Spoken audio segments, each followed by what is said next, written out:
I'm just chowing down on this. This is so good.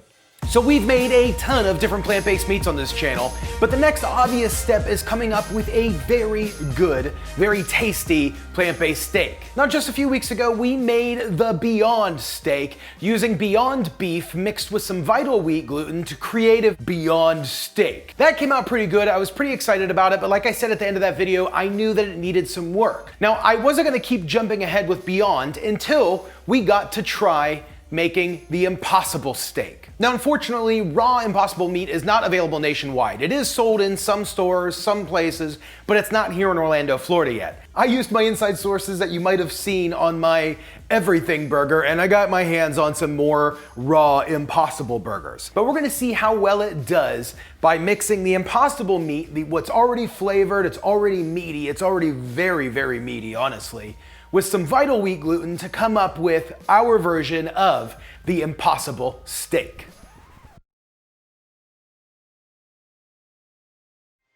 Okay, so the Impossible meat, in my opinion, is one of the better plant-based meats as far as tastes of burger and the texture that it creates. It's really incredible. And that is in part because of an ingredient that they call heme that replicates the taste of iron in a lot of your meaty foods. So hopefully by incorporating Impossible meat into our steak, we're gonna really up that meaty flavor. Now, according to Impossible's website, the Impossible burger is made with soy protein concentrate, coconut oil, which are those little fatty specks that you see in the burger, potato protein, and methyl cellulose. You'll know how much I love methyl cellulose. There's also yeast extract, which we're gonna be adding a little bit more to kind of up that meaty flavor. Now, we're only using about half of the amount of the Impossible meat. Now, what we've added here is about 8 ounces of Impossible meat versus when we made our Beyond Steak, we had 16 ounces. I want this to be a lot more steak-like, so we're gonna add more liquid and more vital wheat gluten to kind of turn this more into a steak, and I'm hoping that the Impossible meat tastes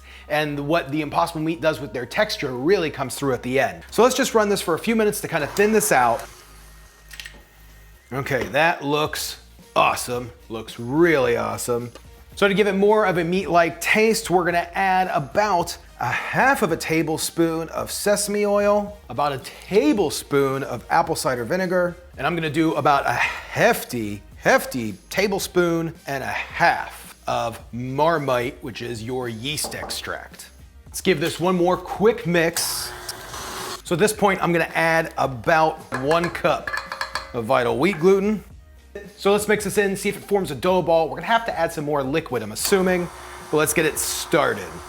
So essentially, it just kind of formed it into a ground meat-like consistency. I'm gonna add some water to it and see if we can get them to start kind of binding together to form one dough ball. This is probably gonna be about a half of a cup to a cup. And you can see it started really working the stand mixer a little tough, a little harder. Add some more water. I want this to be pretty juicy. So at this point, you can see that it really kind of started to come together. It still might need some more liquid, but we're gonna knead it and just see what happens here. I really want this to form one solid piece. Now, just like the Beyond, there is these little chunks, which is the protein chunks. And you can see how these are bleeding, which is really wild. I think that's a pretty good amount of liquid. So all I'm gonna do is just kind of do the same thing that I did with the Beyond, which is where I'm gonna knead this down and kind of form it by hand until we get a pretty kneaded dough ball. It's gonna get pretty tough. These really chunky bits are really funny the way they're just kind of falling out. So what we're doing is we're actually pulling and folding the texture of the meat in one way, so that way it forms gluten strands all in one direction. I'm gonna now cut this in half and then form them on their side, which then turns the gluten strands sideways, just like a steak would be, the grain of your meat, and then push these into 2 strip steaks about a half of an inch thick. These should be pretty awesome. So at this point, all I'm gonna do is just wrap these guys up in some parchment paper and aluminum foil, creating a really nice tight envelope around them. And then we're just gonna let them rest for about a half an hour.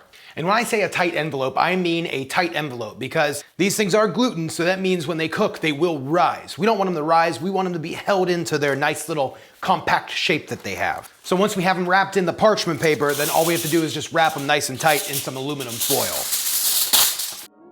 So at this point, these guys have been sitting. We are going to steam them. So I just have some water in my steamer pot and we're gonna steam these guys. They need to steam for about an hour. I love these lids. I got these at IKEA, but they do sell these on Amazon. I got like 3 lids, covers every single one of my pots and pans. It's awesome. It's been an hour. Ooh, that is hot. These guys are steaming. They've been steaming. I think they're pretty good. They feel nice and firm. Remove them right out of the steamer here. I think they're pretty good and they're gonna be ready to be seared. Smells super meaty.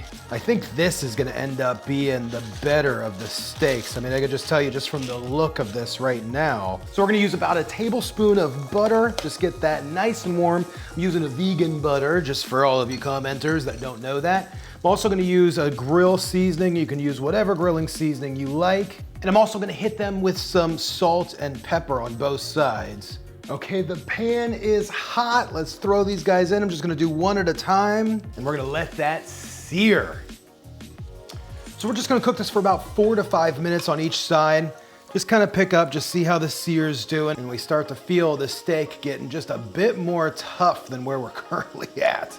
Then we'll go ahead and flip this over. Oh my gosh. Oh, this is amazing. I mean, look at this thing. Look at it. I mean, that looks like a steak. Now, I will say that this has a different texture than the Beyond steak that we made. This one has a little bit more of a crust on the top and it is a little bit bouncier. It has a little bit more of like a bounce back than like a regular steak would have. But let's cut it open and see what it's like. I mean, because, oh, this looks amazing. It smells amazing. Oh, I'm gonna tell you right now, I think this did it. This did it. I mean, it looks like a well done steak, but I mean, this is pretty impressive, I'm gonna say. I mean, this looks right off the bat. That looks so much better. Let's give it a try. Let's see if it tastes like steak. Has a lot better chew. That's good. That is way good.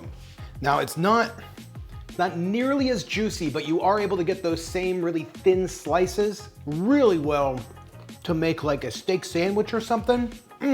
The Impossible Philly cheesesteak sandwich would be out of this world good. Wow. Well, that's it. That's the Impossible steak. This was a quick one. This was an easy one. I still want to keep working on trying to make the best plant-based steak. This is my new series. Might have to hold off on bacon for a little while because that last bacon I made was out of this world. If you haven't yet, make sure you click the subscribe button and click this video right here. This is going to be my Beyond Steak video.